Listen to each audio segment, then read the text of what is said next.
Welcome everyone to the Badge and Beyond. This will be our podcast, hopefully a long-standing show. Thanks to the amazing reception Anthony and I got from our TikTok accounts and lots of encouragement to start a podcast, we've decided to take the plunge and give it a go, and hence the Badge and Beyond is born. So basically, a lot of you know from our TikToks that Anthony and I were former police. 18 years service in New South Wales Police Force, but there's a lot more to those stories. And I thought this might be a great opportunity to actually share what Anthony and I actually have done that's led us to where we are right now and what we do now, now that we're outside the police force.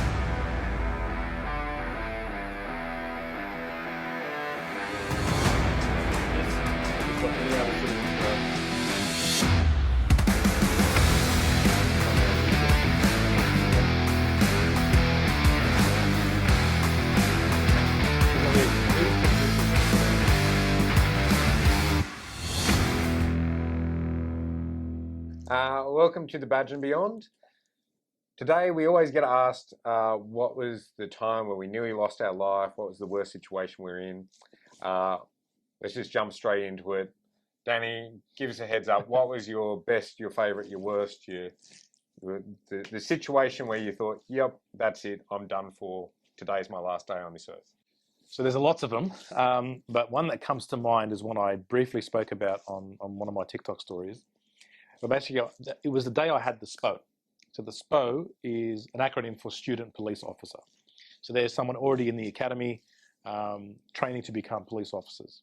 So they do like a ride-along with us in the car. Now, there are some restrictions surrounding having a SPO on board, and one of those is you can't do urgent duty. So you can't have your lights and sirens on and drive really fast and break road rules, all that kind of stuff. So it kind of becomes a bit of a burden to take the students sometimes. But I like to sort of bend the rules every now and then and still let them go if I don't think it's an overly dangerous kind of job. So we're halfway through a shift. I remember it was a day shift, and a call comes over for someone walking the streets with a rifle. And we're like, okay. And I remember saying to my partner, if this is legitimate, we're not going to get just one call on this. So lo and behold, 15 calls. So we're like, okay, this is legit. So the protocol is you pull over, put on your bulletproof vests. And I was one of the most senior guys on the crew that day. So I've asked to see if there's a plainclothes car around, which is like an unmarked car. So maybe our detectives or one of our anti-theft teams or proactive teams can drive through. It doesn't look like it's a police car. Drive up the street and do what we call a recce, or do a bit of reconnaissance for me, so I know what I'm heading into. So one of the cars listens to my call. They're in a vehicle that doesn't look like a police car at all, and they're in plain clothes. So I'm like, okay, this should work. Doesn't put them at risk. They're just like any other citizen driving, through. So they're about 5 minutes ahead of me. As we're putting on the bulletproof vests, I also tell them to do the same. So I realize there's only 2 bulletproof vests in the car. Now, my trusty sidekick should have checked that there was going to be 3 bulletproof vests because we were taking the student. Anyway, because there's only 2, I've told the student, I'm sorry, but you're going to have to get out of the car. And I left her at a service station at a couple of streets away and told other cars to come pick her up. We jump in the car. I head off. The unmarked car tells me I can't see anyone on the street. I've asked a couple of pedestrians. No one knows what we're talking about. So I'm thinking, is this a furphy or is this like a rubbish call? But we've got so many calls about it. Unless everybody's in on the joke, what's going on? So information leads us to believe that the person of interest who had this firearm has walked into this residential premises. So I jump on the radio and I say, all right, can you work out for me the neighbour of this, where this address is, the rear of the premises, so I can look through the window into the backyard? Because information is he's gone into the backyard of the house. So I want to see in, and there's a duplex there. So I'm like, if I go on the top floor, I can see right in to the backyard next door. That way I can sort of assess it, make a call and make a move. So radio gives me this address. Yep, go for it. Okay, can you give them a call and say, I'm going to come in the house. This is what's going to happen. So they find the phone number of this address. They call them. Lady says, no worries, send the police right in. Well, we're happy to help. So there's me and my partner with our bulletproof vests on, in full uniform. I knock on the door. You know, this older lady answers the door, opens the door. And I say, hey, the police would have called you. I just want to go upstairs. She says, yeah, no worries, he's right here. And I'm like, what? And I look, and behind her, to the back of the lounge, I see this rifle just sitting on the wall. And in front of it, on the couch, is this guy. And I just look at my partner, he looks at me, and I'm thinking, I got to grab that gun. So I just run, jump over the couch, and just tackle that rifle, just hold straight onto it, hoping to God that my partner's going to go and subdue him, right? But I'm like, I need to get to that gun. So I do, like I scale over this thing, grab onto the rifle. I think it took a couple of seconds for my partner to work out what the hell was going on, but I didn't want to alert him to it. I can't say, hey, grab him, you know. I thought the element of surprise would work. If I sprint, jump over the couch, jump onto things. So I'm holding onto this rifle and just hoping that my partner took care of business. He did, which was good, but I was furious with radio. Yeah. I'm like, you sent us into the house where the guy went in when I said, give me the rear premises so I can look in from over the top. Yeah. And so when I told radio that, they were like they were pretty upset. I was pretty upset because I would have been shot and I would have had no chance. And it didn't dawn on me at the time, but even I was then second guessing myself whether running for the firearm was the right move, or should I have drawn my firearm at him and got him to, do you know what I'm saying? So you start to play those things in your mind. The what ifs. Yeah. And you're like, lucky I didn't bring the student. Like, imagine a scenario I would have brought her in. What if he did get to the gun before me? Like, even though like everything came out okay, it's one of those where I second guess myself to like ad nauseum.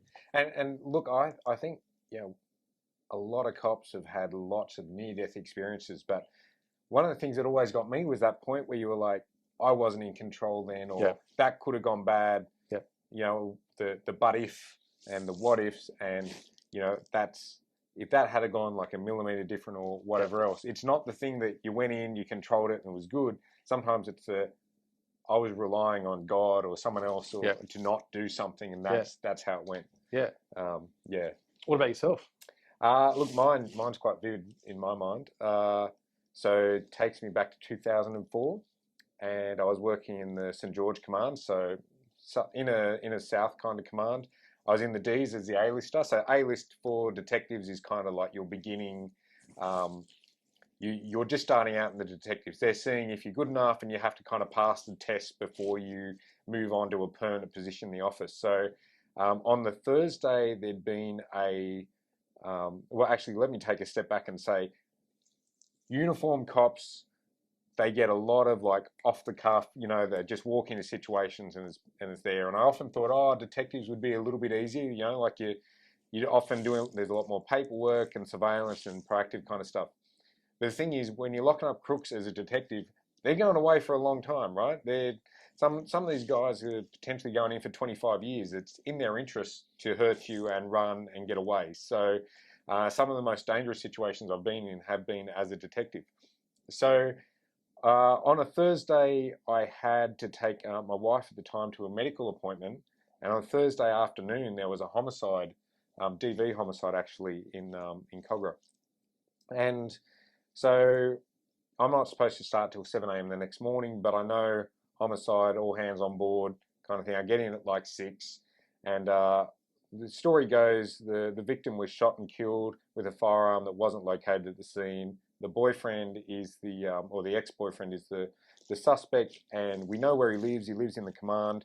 We've had surveillance on the home all night. No one's seen any movement. They've been trying to track him down. They can't find him anywhere. So it's like, okay, we're going to do the search warrant. Macklin, you're on the entry tools. That means I've got the sledgehammer. I've got the crowbar. I'm at the front door. Fair call. Junior guy, happy to, honestly, you know, young and stupid. You're like, yeah, I'll give that a crack. And I remember one of the sergeants says to the inspector and says, well, isn't this technically like a TOU job, which is like a SWAT team kind of job, like a SWAT team entry? And they said, oh, no, because we can't guarantee the offenders inside, they won't come out. But if we get there and we find him inside, he will come out, like the TOU will come out. But that's okay. We've got dog squad are going to come along and they're going to sweep. Once Macklin cracks the door, the dog will go in, search the place, come back. All right. So anyway, do the briefing. We turn up. It's in the northern end of the command. We all get up and kind of mosey onto the door. And I remember the guy opposite me, a long time kind of detective senior constable, and it's this semi-detached place, right? So it's got this brick wall down the middle and it kind of splits two different residences. And you walk up and you have to go up a couple of steps onto the footpath and up 5 steps and you're on this porch. And around the porch is this, like, I'm 6'3" and it had this really high banister that was kind of up to my, above my belt line. And there's a couple of windows across the front and the door right next to the wall. And my offside is standing on the other, against the wall. And I'm there with the entry tools. And, you know, here we are ready to go. And the dog squad guy's turned up and he's got the dog and he's kind of looking down the driveway that's on the far side. And anyway, old mate's banging on the door. And while he's doing this, I see one of the guys who used to work with in anti-theft. He's come up, this older ex-detective guy. And I'd rung him and said, look, got a search warrant, need you guys to be on the job with me. He's like, no, we've got a lockup to do. I'm not coming out for one of your jobs. You're detectives, you work it out yourself. I'm like, remember, hand it to the inspector. The inspector says, I don't care who you think you are, but this is what you're doing. So he turns up reluctantly, and he's old school. So he's got an ankle holster. Now, most detectives don't run an ankle holster anymore, but this guy does. And he's not the fittest of cats, so to speak. So here he is stepping, you know, he's 5 steps down, and one of the other girls, she's straight back from a knee reco. So she's not even got a gun on her because she's not supposed to be out in the field, but we don't think the guy's going to be there, right? So anyway, offsider, detective senior constable knocks on the door, police search warrant, nothing, police search warrant.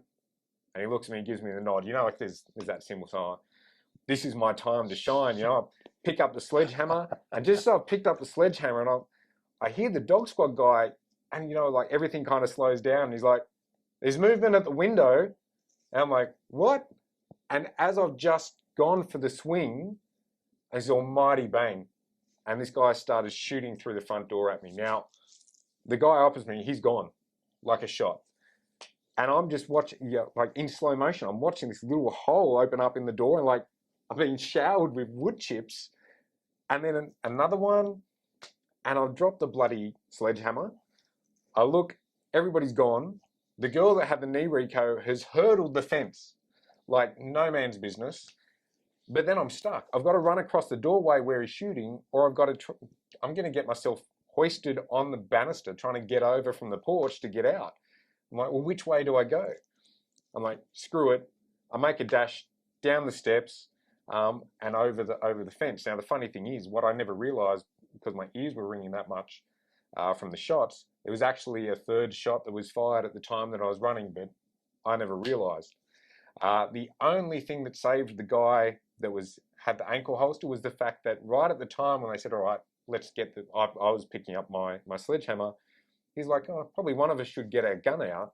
And he's bent down to get his gun out from his ankle holster, and the bullets have gone over his head. Yeah. That was his last shift in the cops. He never came back from that. And then that ended up in like I think a 36-hour siege.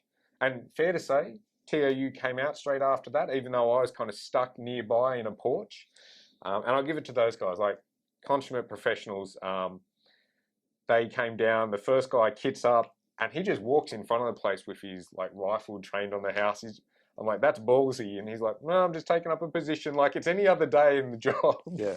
Everybody else is like, what the hell? And he's like, meh. We rode off 3 cars to rescue me. So I'm stuck in this balcony. I don't have a radio either. So I'm stuck on the porch kind of next door, and I can't get away without running through a field of fire. So they decide they're going to bring the Bearcat in, the big tactical van. And it's only fairly new at that time. And apparently the story in the command post goes, well, we can leave old Macklin there in the porch for as long as it takes, which would have been 36 hours. Or we can try and find a way to get out. And apparently the head of the TOU said, I'm not having some effed up bloody uniform detective wannabe screw up my operation. Get that something out now. So basically they ring me on my old Nokia and say, look, this is what's going to happen. And here comes the Bearcat in on the footpath, smashes through 3 cars that are parked close and parallel to the curb, and basically throws out the door and said, run! And that was me. I leg it, and yeah, so then Were you like crouched at the time? What were you doing? When they said to run? Yeah. Yeah, so I'm up behind, I've jumped over the little fence, and now I'm in like someone else's porch. Yeah. And I've like knocked on the door, there's no one there, no one answering. I'm not answering the door to you either. No one's coming to my rescue. Couldn't even get a cup of tea, which was a bit terrible, a bit crap. And yeah, so there I am, just stuck there. So I end up working that shift. I mean, you talk about cops and how things go. That was interesting story to that unfolds. First of all, later on, years later, I'm doing the inspector's transition course, and a guy from TOU turns up, and he talks about how they've only ever done one explosive entry into a house. And he said, oh yeah, we kind of put a little bit too much on. It was in, I said, Bexley. And he goes, yeah, actually. No, it wasn't Bexley, it was Banksia. He says, yeah, how'd you know? I said, you look familiar. What else do you do in that job? He goes, oh, I was there. I drove the Bearcat up to get a guy. I'm like, I wanted to say thank you. I never got to say thank you to the guy that pulled me out in the Bearcat. There you go. There you go. Yeah, so that was interesting. But I went back to the office and they said, oh, look, what do you want to do now? They have the psychologist come in and check on you. I said, I want to go home, actually. Go, pat the dog, hug the wife. And they're like, oh, yeah, well, if you do that, you're on restricted duties and we've got no one else to work. So that was a 26-hour shift for me. Take 8 hours off, back up, come back that night. And that's a whole other incident around the politics of what was involved in that and the ongoing matters. But yeah, that was the time that I thought, that was it for me. Nearly done. Yeah. And that's the thing that I can give. There's probably another 10 of those that happen. And just, I think what sticks out to me are the ones where the decisions that were made by certain people, like, could really have put your life in jeopardy. Mm. Like, I don't know if you remember early 2000s, where they brought in some new legislation for firearms, and we all had to get trained in it. So they were running on briefings, just this spiel. Remember the Smiths? Mm-hmm. They're running this training where while you're at your day shift briefing or your night shift briefing, you hear it was the inspector just going through this new legislation, ask a couple of questions, and then you go. On a particular day shift, I remember the inspector said, we're going to do this before you go. And the night shift had come in, so there's no one on the road. Mm. And this job comes over, which is a bit of a drive from where we were at the station. This job comes over for a person with a pickaxe going at a house. Right? It was from the previous night DV. The person's come back out. They've been released, of course, and they're going at this house with a pickaxe. And I'm like looking at the inspector like one of us should go. So they're broadcasting this job, and this is, like I said, 6:15 in the morning or something. And I had my partner with me, and I'm visibly uncomfortable with this. Like, and the sergeant that's on can tell. So I'm just giving him death stares, like, at least release me. Let the other stay do their stupid thing. You do anything to get out of 6-minute intensive training. Oh yeah, I even meet someone with a pickaxe on a house. And they call it for the third time. And, on a day shift, that's just... Yeah, it shouldn't happen. Then a neighbouring command says, does Bankstown need help? And I just went, you know what? Stuff you. So I looked at the sergeant and I go, I'm out. And my partner looks at what did he do? And I'm looking, what do you think you do? So he follows me and we run to the car and take off. I get there, the person's still on the premises with the pickaxe, slaying into the house to try to get in. Right? I don't get any backup because they had to finish their stupid. I was furious. They had to finish this stupid training exercise in the morning because this inspector can't wait until we do the job and come back and then do your stupid training. And it's like, these are the kind of things that would happen. Like, you sit there and go, who would do that anywhere in the world? Yeah. You know what I mean? That where you yourself have to go against your chain of command to go help someone who's under attack in their own home. It's only someone's life, mate. Like, you know, that can wait. Why'd you leave the police force? Yeah, well, this is why. This is the kind of stupid crap you come up with. You know, so it's interesting. Like the ones where I was like, probably my life was in more mortal danger. Don't stick out for me as much as these ones do, because they were a choice. Yeah, that's right. Do you know what I mean? Because by the time camps you get there, and because it was in East Hills, it was it's a big drive to get to East Hills, and like I was thinking to myself, I came back. I actually, because the inspector got upset with me. Yeah, I bet he did. Yeah, he called me up. You walked out on him. Yeah, the disrespect. So the sergeant called. He goes, Danny, I know what you did, and I understand it. He goes, but the inspector still wants to see you when you get back. I go, well, you can tell him to go get. Like, I was furious with him because. So then, what I did preemptively, of course, typical Danny style, I came back to the station and I wrote up a complaint about how I wasn't backed up. My partner had only been in the job for 6 months. What if they'd done something wrong? We had to drive a lot faster than we would have had to normally. And there was like, I put a full written ready to go. Like, it was going to be, because I'm like, if this guy's going to put a complaint on me, I'm going to complain about him straight back. But he, to his credit, he just walked me in. He goes, there's better ways of doing it than the way you did it. And I'm like, I shouldn't be in the position that I was in. Okay, you left me out there to dry. Like, that's terrible. I go, what if that had been, like, as soon as I got there, the perpetrator dropped the axe. You know, they said, put it on the ground. And he did. What if he didn't? Yeah. And what if he had got into the family before? Because he was off his head, he couldn't work out how to get into the house. So just a pickaxe is not going to get you into a house, right? He should have been focusing on the door. He was hitting on the brickwork, and it wasn't exactly a mental giant, this bloke. But what if it happened? What if he'd smashed the window and the glass would have gone in and hit the family? Like, there's so many things could have gone wrong. And I think you got to understand that sometimes, even if the bureaucracy doesn't work, the individuals, the humanity will kick in, and the officers will jump in and do what they need to do. Yeah. You know, so that you call 000, someone's coming. Yeah. You know, 9 times out of 10, someone's coming. So you just want to make sure that, you know, you have the crew around you support what you need to do. And that's I think what, if I was going to miss anything, I was going to miss some of that, where there was that good camaraderie, where you got to work with like-minded people. But we get to do that, so we're pretty lucky. Yeah. But that's something that I think, the bond there between you and the other officers, because I mean, it's your life in my hands and my life in yours. Yeah, that's right. I know I was explaining this to someone who was outside the cops, someone close to me, and they're like, oh, I don't really understand. I said, the thing about it is, I don't have to know the other guy. Yeah. I just have to know they're in blue and assume they're doing the right thing, and I'll put my life on the line for them, and they would do the right thing and put their life on the line for me, because as far as I'm concerned, at that point in time, they're family. Yep. Right? Yep. And that doesn't mean that family don't get things wrong, but it means at crunch time, when the poop is hitting the fan, there's no time to ask questions about time to get things done. And yeah, I guess that's the one thing you miss. Like, I miss sometimes the level of excitement, the urgency, and controlling things that are out of control, and just having those good, like, you form great bonds with guys that, you know, you've been through that experience with, that you just can't explain, right? Like, it's something the average person will never experience. It's hard, thankfully, though. It's hard to turn it off. Like, I remember one thing, you made me laugh. I'm still laughing about it till now. We got a job, as in one of our first jobs as investigators outside was to find a debtor, right? So someone who had outstanding debt. And this guy was very hard to find, right?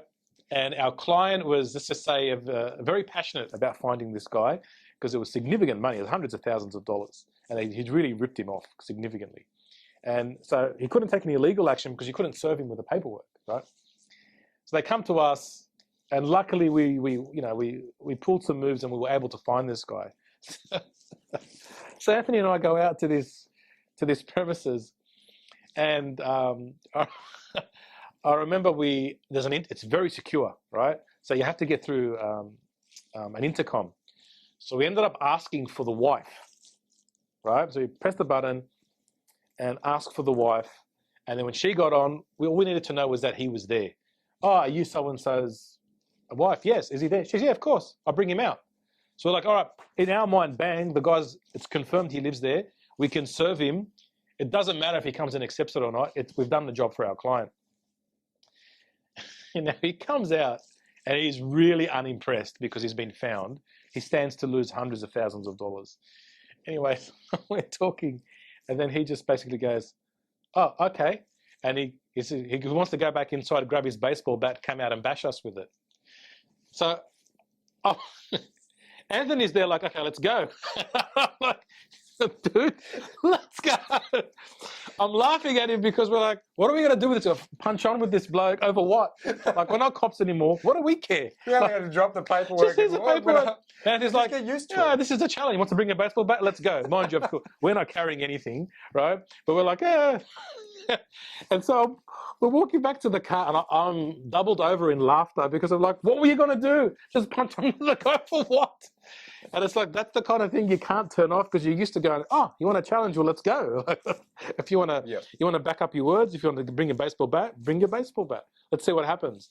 And I don't know if that was our martial arts talking, the ego talking, or just the policing through the veins are still there. It was pretty fresh because we were only out like a year, I think back then. But yeah, it's difficult to turn some of those things off.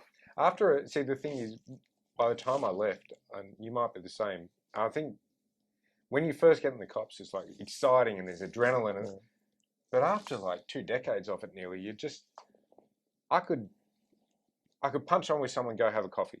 I really didn't, I didn't get that same excitement level and adrenaline. And it was almost a matter of fact that, okay, well, if I need to dispense with this guy and put him in cuffs, then I'll do whatever it takes. Then I get back to the rest of the job, right? Like whereas, and I remember having as an inspector, you're out in the field. I like to lead from the front, and you get out there and, big job, and you lock a guy up and everyone's like high-fiving. You're like, come on, guys, wasn't it? Like, come on, shall we? And then you remembered what it was like when you were young. You're like, oh yeah, actually, when I was that age, that was a great lock-up. It was really exciting, but now it's just a bit ho-hum because it's day-to-day. It's matter of fact. Yeah. It's not the biggest thing I've ever done. It wasn't super challenging. You just think, okay. Yeah, definitely. Well, these are the kind of things that we get ourselves into inside and outside of the police now. So if you definitely want to hear more of this kind of content, like, share, subscribe, follow us. The Badge and Beyond, we're here all week. We'll be here every week, and if you need a problem solved, you need some help with something, find us at privateinvestigatorssydney.com.au. And that's 100% what we were talking about, just those times when you're like, I don't remember heaps of the ones when your life is in danger because you just do it. You just do it, yeah. But the ones where it was, had some kind of conflict involved, it shouldn't have been conflict, just let us do our job. Yeah. 100%. Start again? Okay. Oh. Yeah, go for it. Oh, 2 minutes of my best work. I know, it was awesome. Gee. Right. What, no board? Okay, well. Okay, welcome to Beyond the Badge. The Badge and Beyond. Badge and Beyond. I knew it was wrong.